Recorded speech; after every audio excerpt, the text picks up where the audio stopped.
hastanın beynindeki tümör bütün damar yapısıyla beraber gözüküyor. Ve dikkat ederseniz bu tümörü besleyen damarlar daha sonra beynin ortadan giden kara kanının olduğu yere bu damarları aktarıyorlar. O kadar önemli bir ameliyat ki bu. Ameliyat sırasında bu damarlardan bir tanesini kopartsanız ya felç kalır ya da bu beyin üzerindeki kara kanın geçmiş olduğu yeri tümörü çıkartırken kopartırsanız vücudun içerisindeki kan neredeyse yarım saat içerisinde hepsi kafanın bu bölgesinden çıkar ve hastayı kaybedersiniz.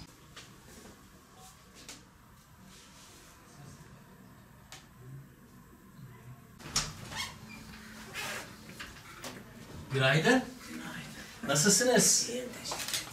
Çok iyi gördüm sizi maşallah. Ben çok teşekkür ediyorum. Hayatımı kurtardınız.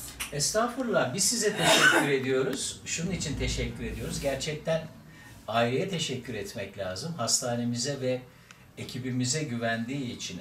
Yoksa istediği yerde, istediği zaman bu ameliyatı yaptırabilirlerdi. Bu çok uzun zamandan beri beynin içerisinde yerleşmiş ve giderek büyümüş.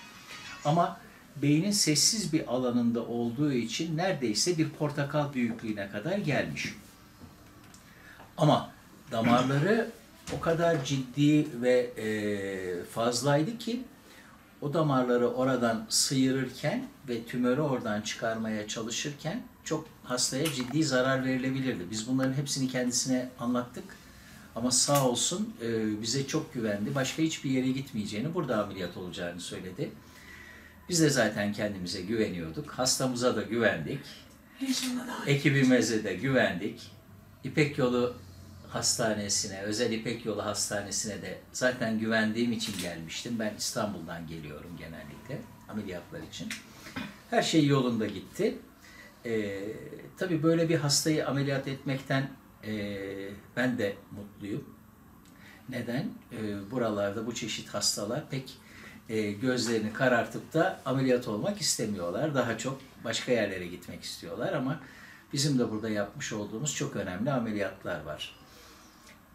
Bir günlük bebekten 85 yaşındaki hastaya kadar her türlü ameliyatı, sadece beyin ameliyatı olarak değil, boyun ameliyatı olarak değil, beyin kanamaları, omurilik tümörleri, zaten bel fıtıkları çok yoğun şekilde yapılıyor. Yani İstanbul'un, Ankara'nın, İzmir'in, Adana'nın üniversite hastanelerinde ya da büyük devlet hastanelerinde yapılabilecek olan bütün ameliyatları biz burada başarıyla yapabiliyoruz. Zekiye Hanım da bunun bir örneği. Biz aslında aileye ve kendisine çok teşekkür ediyoruz. Bize güvendiği ve bize kendisini teslim ettiği için. Eşim yaklaşık bir ay önce baş ağrısı, göz kararması şikayetiyle hastaneye başvurdu. 2 tane hastaneye bu süreçte uğradık. Birinci hastane Mardin Devlet Hastanesi'ydi. Burada çekilen MR ve benzeri tahliller neticesinde buraya da gelmemizi tavsiye etti arkadaşlar.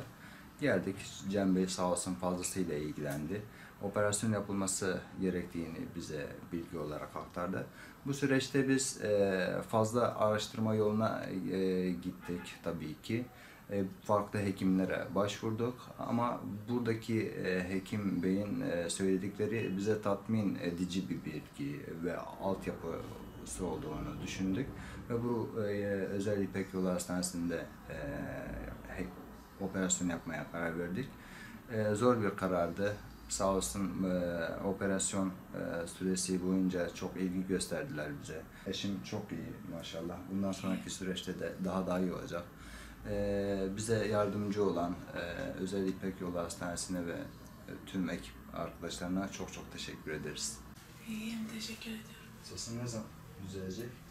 Düzelir herhalde. 2 güne kaldı. Hadi bakalım, Allah sana şifa versin. Sağ ol.